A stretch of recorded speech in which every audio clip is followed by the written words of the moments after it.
What's up mga kalong hair? Ito nakapag-day off si Galaerong Barbero dahil napasama tayo dito sa aking grupo, ang Crazy Mix Rider ng Las Piñas. Shout out sa inyo, Crazy Mix Rider. At yun na nga, napag-usapan na sa Bato Spring kami pupunta dito sa Laguna, San Pablo. Kaya kahit maulan, dire-diretso pa rin, rain or shine ang biyahe namin. Talagang first time ko dito sa Bato Spring at hindi naman ako nagsisi dahil napakaganda pala dito sa Bato Spring at napakalamig ng tubig. Kaya samahan nyo kami dito mga kalong hair.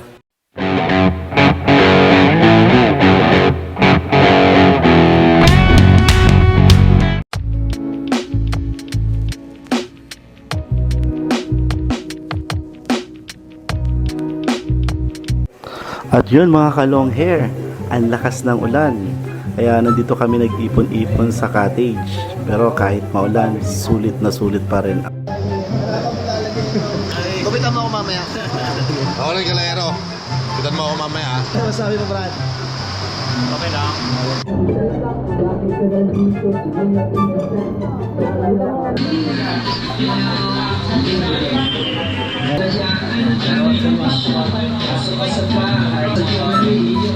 Welcome to your vlog.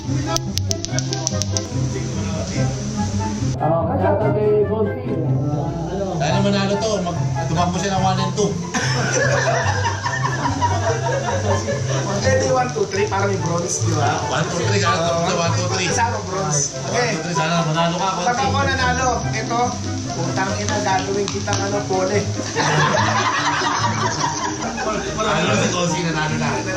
Number 1, si Cozy, number 1.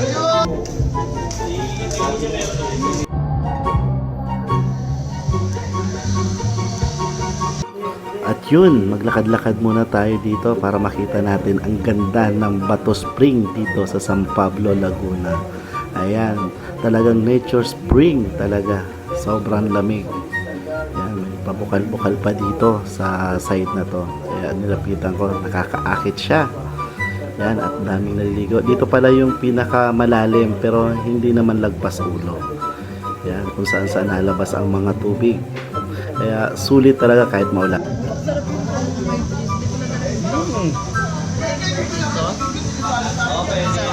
The best. Ang sarap. Lalo kapag paulit-ulit mo kinuha. Oh. I love it! Tatawa talaga ako sa isang ganyan. You know, I love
What's up mga kalugir? Yun, natapos na kami dito sa Batu Street. Napakaganda dito kahit na umuulan. At yun, yung mga kagrupo ko sa Crazy Week, ay suggest na kita daw sila yun, pinagpapulatulang kahit dito ko na. Ayun naman success ko naman. Kaya kasi lagi dito sa Batu Street ng Kalugir. Napakaganda. Napakaganda.